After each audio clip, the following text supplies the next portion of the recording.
is Richard Wilson, and welcome to this episode of CEOTraining.com. What I'm going to talk to you about today is about how dirty your brain water is. You probably haven't heard that term before, brain water.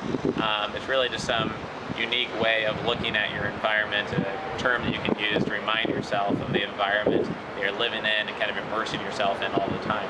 I was watching a training video from James Malinchak recently, and he was talking about how, if you have fish and 10 fish in a fish tank and one or two of the fish start getting sick, you usually don't go and give the fish an IV or give them little fish pills.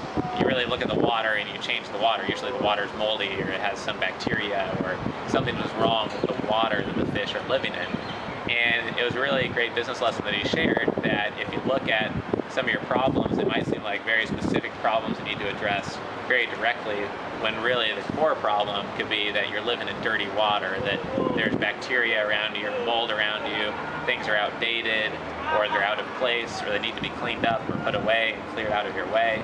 And the dirty water in your business life could be, people who drag you down with negative attitudes or waste your time, or maybe even business relationships or products or services you offer that really just consume a ton of your time, don't really produce a lot to your bottom line, don't really lead to exponential growth for yourself or your business.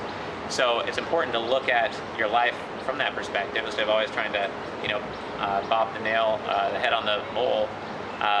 Whenever you see a problem, think about, your environment more often. They say in psychology that they have studies that show that the people you associate with determine more than anything else your level of success. Some people say that if you want to see how much money you'll be making 2 years from now, just take the average of the income of the 5 people you hang out with most, and that's probably about how much money you're going to be making 2 years from now. Other people have said that the books you watch, the multimedia videos and movies you consume, the newspapers and magazines you read, and the people you talk to will make who you are in just less than a year's time. And I've taken lots of psychology courses, master's level, graduate level programs on psychology, and there are tons of scientific studies that do show whatever you expose yourself to over and over again creates who you are. What you do every day, what you see, what you read, what you take in, produces who you are and what you put out. So it's really important to control those things systematically and expose yourself to positive things all the time instead of negative things.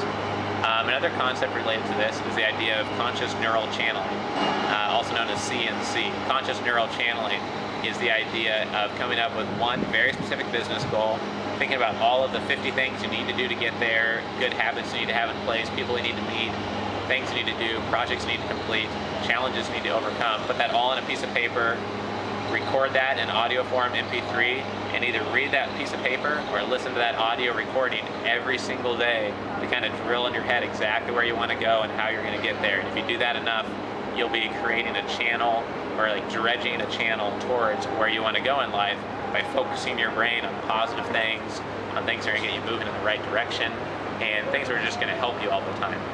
They've shown that if you think a certain thought one time, and then you think it one more time, it starts to groove a little bit deeper in your brain, and eventually you'll think that way more times. If Coca-Cola combines their logo with a picture of somebody smiling and having a great time, eventually you start to subconsciously relate Coca-Cola with being happy, or having a good time, or being refreshed with an ice cold Coke, etc. They show that enough times, it starts being related and your mind starts thinking that way. So the more times you read or listen to the things you should be doing or need to be doing, the more it's just going to become ingrained in who you are, and it won't be such a willpower, explicit need to take action on your to-do list. You'll naturally want to take action and be very motivated to get things done and meet your goals. So to summarize everything we just talked about, think about fixing your problems and meeting your goals in terms of fish and water and improving the quality and cleanness of your brain water. What environment is your brain sitting in and living in, and what can you do to have more positive things and clean up your water and get rid of the things that are causing all the bacteria and mold in your brain water. So I hope that makes sense and adds a lot of value. I thought it was a really cool insight, so I wanted to share it with you here. Thanks for joining us, and we'll see you next time.